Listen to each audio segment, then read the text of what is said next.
Hi, I'm Dr. Michael McGill, Founding Director of Young Peacebuilders. And at Young Peacebuilders, we are passionate about better engaging children and youth as effective peacebuilders around the world. And we're confident that one of the best ways to do this is through Young Peacebuilders clubs. Our clubs go through a four-step process. First exploration, then inspiration, then transformation, and finally expansion before going right back around the circle again. So, this video focuses on the expansion stage of the Young Peacebuilders clubs.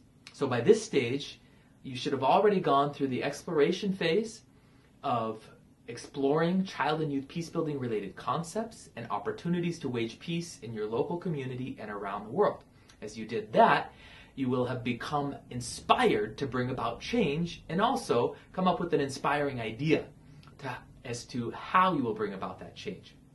From there, you will have implemented your project to bring about transformation to the issue that you want to address, and now you're moving on to expansion.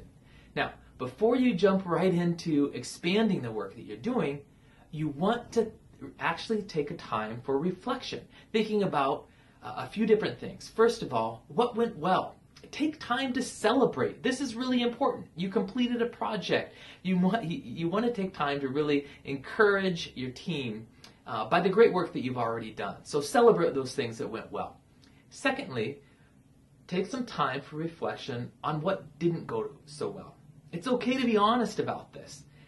And also, it's good to be able to ask people from an outside perspective. Maybe people who participated in the project from a distance, or just maybe came to an event. Get some feedback from them, and so you can have a better understanding of things that both went well and things that didn't go well. Now, third of all, you want to look at how you improve. Learn from the things that went well and also things that didn't go so well. Think about how you actually do better next time. And a great way to break this down is to look both personally as well as at the group or project. So, for example, think about what skill sets you need to improve in order to be able to have better impact next time.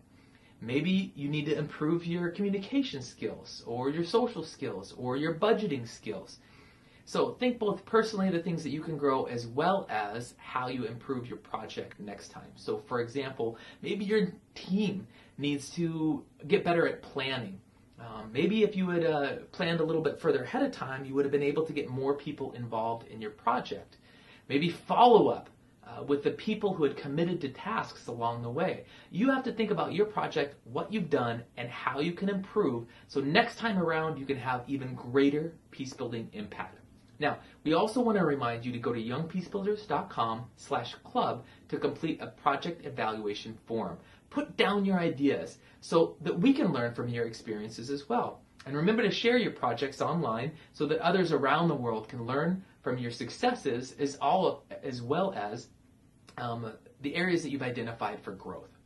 Now that you've done that, think about how you expand. There's a few different ways you can do that. First of all, how are you going to include more people within your club? How can you advertise? Usually, if you have a success in a project, it's really attractive and it's motivating for other young people to get involved in your club. But you may have other ideas about how you actually do that.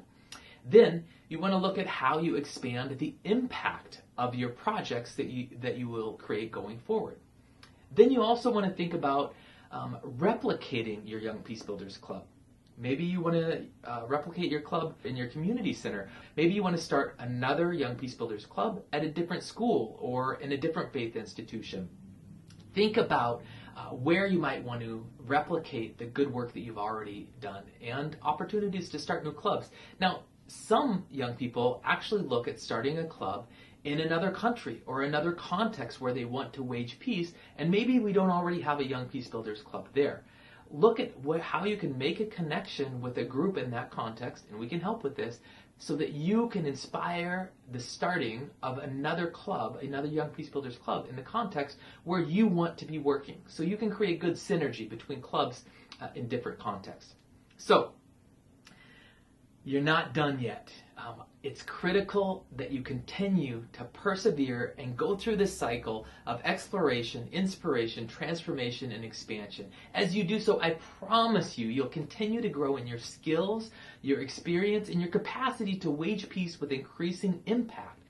So we thank you for waging peace with other young people around the world. Continue working together with others, collaborating to wage peace both in your own community as well as around the world.